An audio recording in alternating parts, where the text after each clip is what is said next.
What is up, you guys? So I'm just looking at this notebook and just reading things that I have written down as video ideas to make.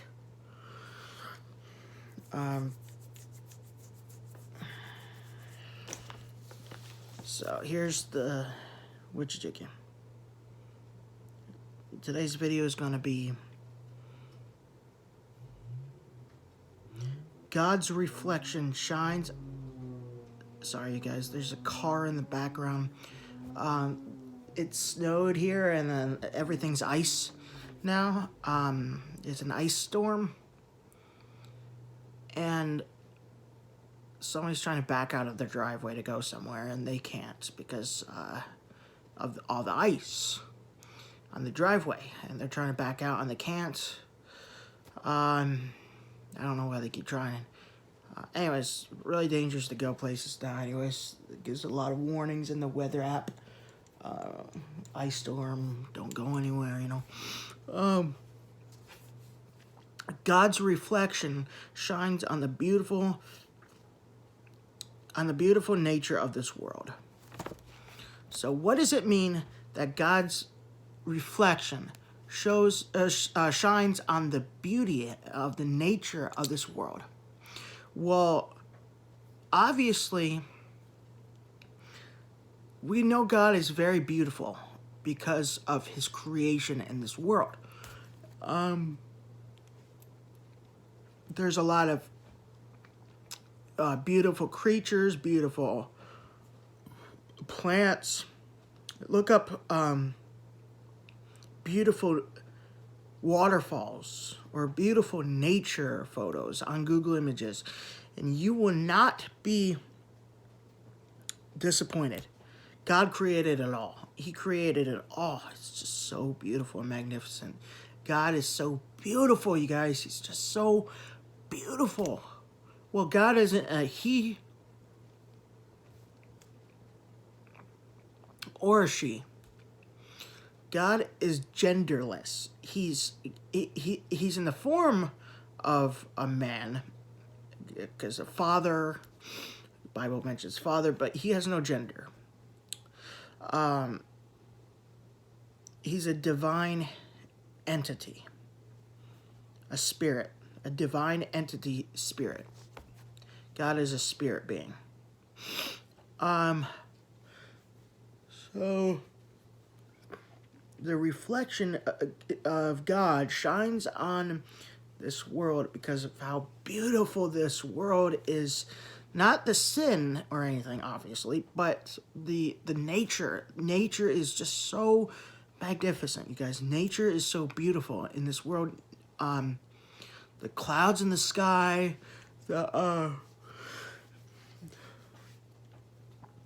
the dusk sky, and sometimes the sky just looks like a portrait that God painted.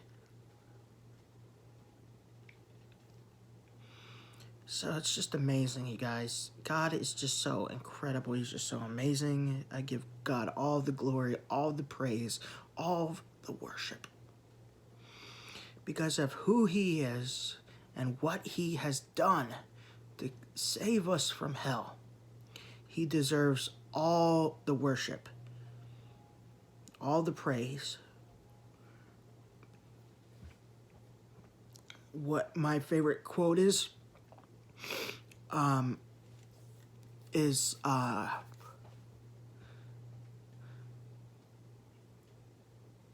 I made up.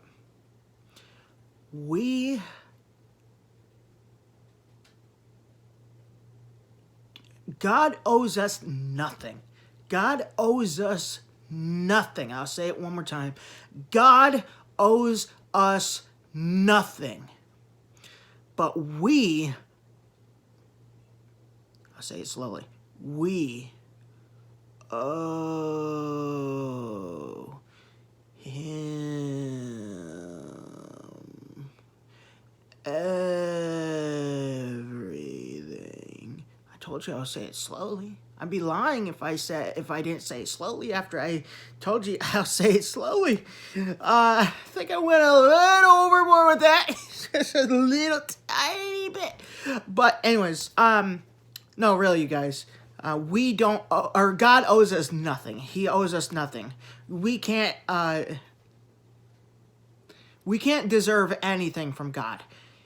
We don't deserve anything from God. He gives us everything because of his love for us. He gives us everything. And what is everything? Jesus Christ. Jesus Christ is everything. Jesus Christ is salvation, eternity, eternal life, glory, mercy, holy. You name it. Everything holy is what Jesus Christ is. So God gave us everything when he sent Jesus to die on the cross to save us from hell. When we place our faith in Jesus Christ as our Lord and Savior for what he did for us on the cross, we obtain salvation. He saves us from hell. You don't have anything without Jesus Christ. If you're an atheist or agnostic, you don't have anything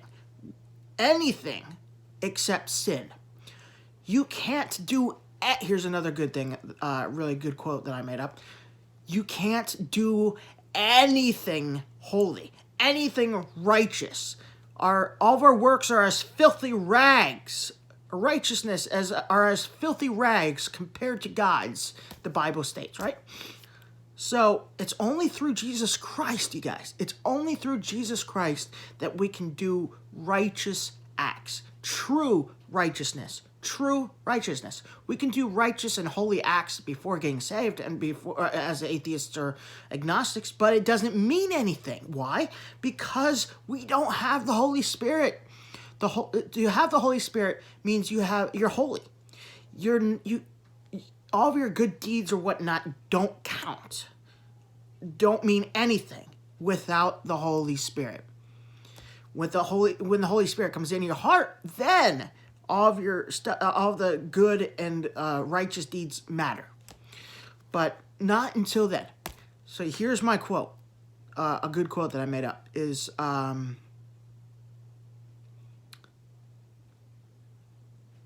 with God, we could do anything. But without God, we can't do anything except sin.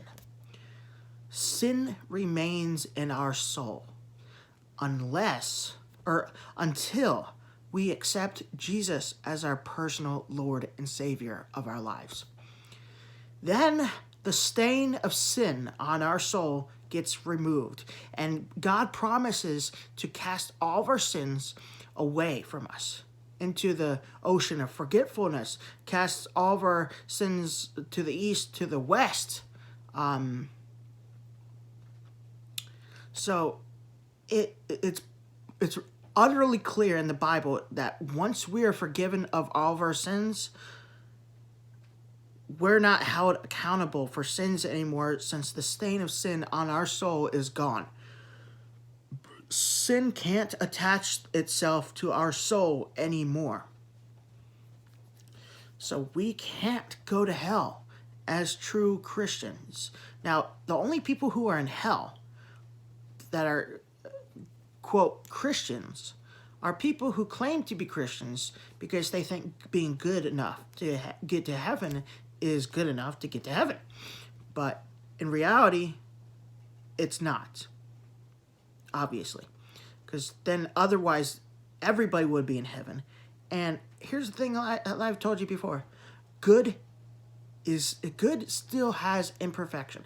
The definition of good, in my opinion, is a person who is a sinner that fails and falls, but gets back up and keeps trying. Not perfect, but keeps trying. That's the definition of good. Perfect, however, which God is sinless, problemless, trying list, because you don't need to try if you're perfect. You're already perfect. So those are the people who are in hell, are unsaved. They're not in hell because they're a murderer. They're not in hell because they're a drug dealer. They're in hell because they simply refuse to get saved. They're in hell because they rejected Jesus Christ as their Lord and Savior and the only way to heaven. That is what it truly means to be in hell, is the rejection of Christ.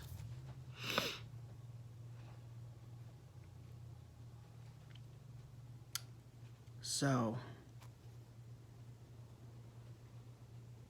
somebody who has the Holy Spirit is sealed by God. The seal of God is on the person's forehead. The seal of God, the Holy Spirit, is on the forehead of a person. Now, the person that does not have the seal of God has the mark of the beast, which is like the number of his name, 666, on his head or his hand. Forehead or hand. But somebody who has the seal of God has the Holy Spirit. Therefore, a true Christian who has the Holy Spirit, A, can't go to hell any longer, B, can't receive the mark of the beast. Because it's a seal. It's permanent. If the seal of God wasn't permanent, that means somebody with the mark of the beast could remove the mark of the beast off of their forehead or their hand. So that's utterly absurd to say, to even think about.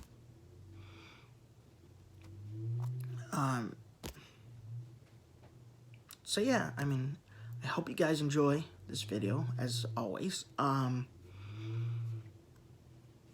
car is back at it again.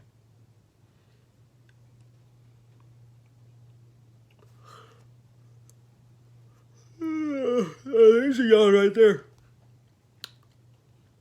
Well, yawn, do what you will, yawn. I'm done with this video anyways. You're a little too late now. A tad bit too late, yawn. Can't ruin my video if it's already done with. All right, I hope you guys enjoy. Talk to you later.